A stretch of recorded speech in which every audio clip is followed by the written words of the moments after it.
Աչքի համար անսովոր այս գորգերի հեղինակները հայեր են։ Գծանկարները միջազգային ճանաչում ունեցող եգիպտա-կանադահայ արվեստագետ Աննա Պողիկյանինն են, իսկ գորգերը գործել են Ղարաբաղից բռնի տեղահանված կանայք։ Հայաստանի ազգային պատկերասրահը ամառային ցուցաշրջանը բացում է Պողիկյանի «Հյուսելու մշակույթ» խորագրով առաջին անհատական ցուցահանդեսով։ Ազգային պատկերասրահի համար այս ցուցահանդեսը չափազանց կարևոր է նաև նրանով, որ այն ցույց է տալի, որ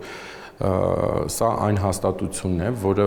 պետք է ծառայի ոչ միայն դրսում ապրող նշանավոր հայազգի արվեստագետներին Հայաստանի մշակութային համատեքստի հետ կապելու, այլ հենց միջազգային ամենանորարար եւ առաջադեմ ժամանակակից արվեստը հայկական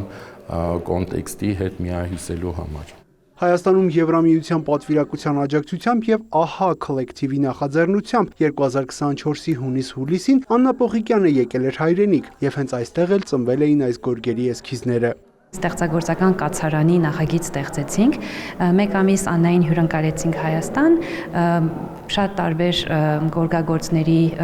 տներով եւ արհեստանոցներով շրջեցինք, նույնիսկ հասանք մինչեւ Մեղրի եւ շրջեցինք տարբեր գյուղեր, շրջաններ, որպեսզի ծանոթանա մեր երկրին։ Եվ ստեղծագործեց մի շարք գծանկարներ թղթի վրա, որոնք հետո 9 ամիս շարունակ գորգագործեր թարգմանեցին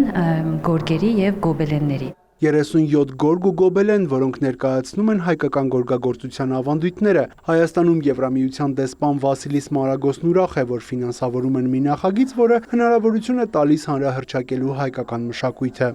Հայկական գորգերի համբավը դարեր շարունակ տարածվել է Մետաքսի ճանապարհով, որը այսօր էլ շարունակվում է։ Այս նախաձեռնությունը ես համարում եմ դարավոր ավանդույթների եւ ստեղծագործական արտահայտչականության հանդիպում։ Այսպիսի նախագծերի ֆինանսավորումը հնարավորություն է տալիս ճանաչելու հայկական մշակույթը հայ արվեստագետներին եւ ինչու ոչ փոխայցելությունների միջոցով ծանոթանալու եվրոպական փորձին, քանի որ հայկական մշակութային ավանդույթները շատ մոտ են եվրոպականին։ Ցուցահանդեսը բաց կլինի մինչև օգոստոսի 15-ը, այն կուղեկցվի հանրային տարբեր միջոցառումներով, տեղի կունենա նաև երկլեզու հայերեն, անգլերեն պատկերագրքի շնորհանդեսը։ Յուրավահանյան, Արտակ Գևորգյան, լուրեր։